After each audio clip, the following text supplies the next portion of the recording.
O'zbekiston jahon hamjamiyatining bir qismi sifatida odam savdosiga qarshi kurashish borasida salmoqli sa'y-harakatlarni amalga oshirmoqda. Odam savdosiga qarshi kurashish to'g'risidagi qonunning yangi tahririda qabul qilishni davlatimizning inson huquqlarining buzilishiga qarshi faol kurash olib borish istagidan dalolat beradi.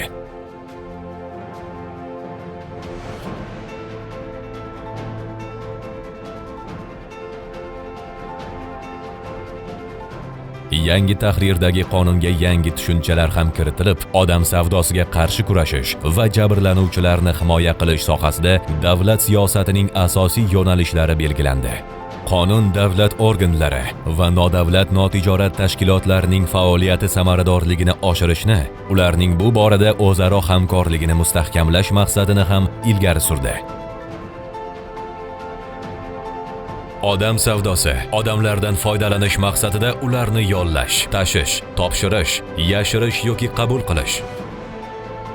Majburlash majburlanayotgan shaxsni irodasiga qarshi jismoniy, ruhiy, jinsiy va iqtisodiy zo'ravonlik yoki ularni qo'llash taqdidi.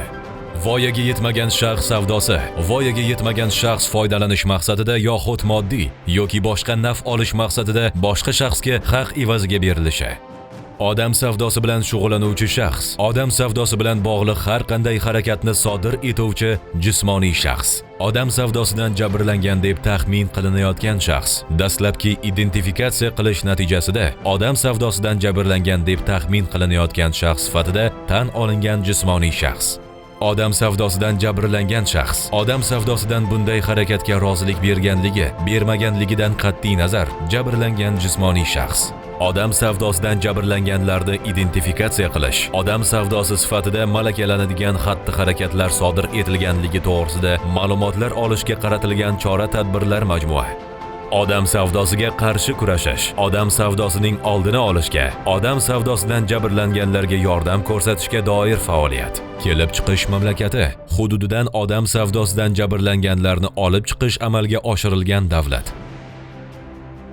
O'zbekiston odam savdosiga qarshi kurashishda quyidagi tamoyillarga asoslandi. Qonuniylik, odam savdosi bilan shug'ullanuvchi shaxslar javobgarligining muqarrarligi, odam savdosidan jabrlanganlarning kamsitilishiga yo'l qo'ymaslik. Ijtimoiy sheriklik.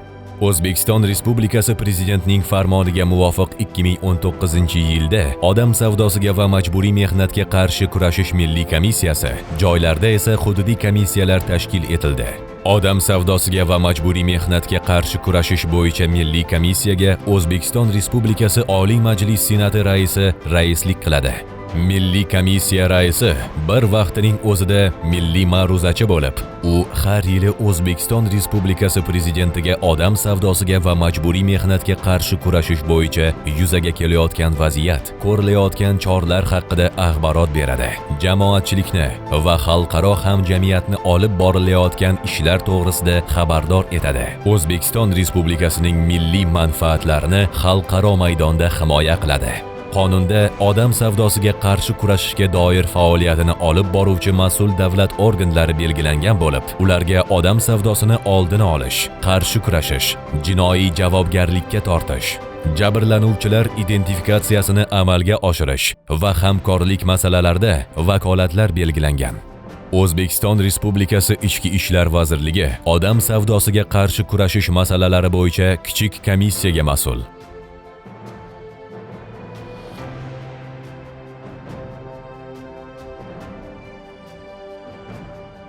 Odam savdosidan jabrlanganlarning identifikatsiyasi 2 bosqichda, ya'ni zarur yordam ko'rsatish, ularning huquqlarini himoya qilish, shuningdek odam savdosiga qayta jalb etilish xavfining oldini olish maqsadida amalga oshiriladi.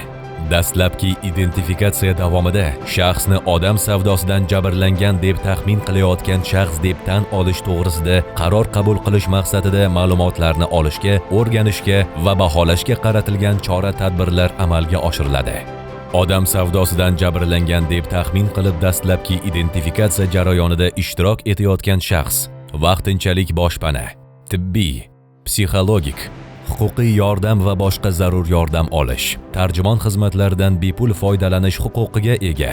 Jabrlanuvchi deb taxmin qilayotgan shaxsga jismoniy va ruhiy jihatdan tiklanishni va unga nisbatan sodir etilgan jinoyat yuzasidan huquqni muhofaza qiluvchi organlar bilan hamkorlik qilish to'g'risida qaror qabul qilish uchun kamida 30 kun sutkadan kam bo'lmagan muddat beriladi. Odam savdosidan jabrlangan deb taxmin qilayotgan shaxsning dastlabki identifikatsiyasi natijalariga ko'ra, hududiy komissiyaning yakuniy identifikatsiya to'g'risidagi qarori qabul qilinadi va shaxs odam savdosidan jabrlangan deb tan olinadi. Odam savdosidan jabrlangan deb tan olingan shaxs ijtimoiy reabilitatsiya va moslashuv huquqiga ega. Nodavlat, notijorat tashkilotlari odam savdosi jabrlanganlarga yordam ko'rsatish va himoya qilish bo'yicha ixtisoslashtirilgan ijtimoiy reabilitatsiya muassasalari qonunchilikda belgilangan tartibda tashkil etish vakolatiga ega. Yangi tahrirdagi qonun voyaga yetmaganlar savdosini oldini olish masalalarini ham o'ziga jamlagan. Bola tarbiyasiga mas'ul bo'lganlarni aniqlash, ularning javobgarligini va mas'uliyatini oshirish, ijtimoiy zaif vaziyatda bo'lgan bolalar himoyasi, go'daklar savdosiga chek qo'yish va monitoring masalalari keng qamrab olingan. Voyaga yetmagan shaxsni odam savdosidan jabrlangan deb topish to'g'risidagi qaror uning rozichiligidan qat'iy nazar qabul qilinadi. 16 yoshga to'lgan voyaga yetmagan shaxsga nisbatan uning ixtiyoriy roziligi bilan qonuniy yoki homillik yoki vasillik organi yoki tegishli ixtisoslashtirilgan muassasa vakillarining murojaati asosida qabul qilinadi.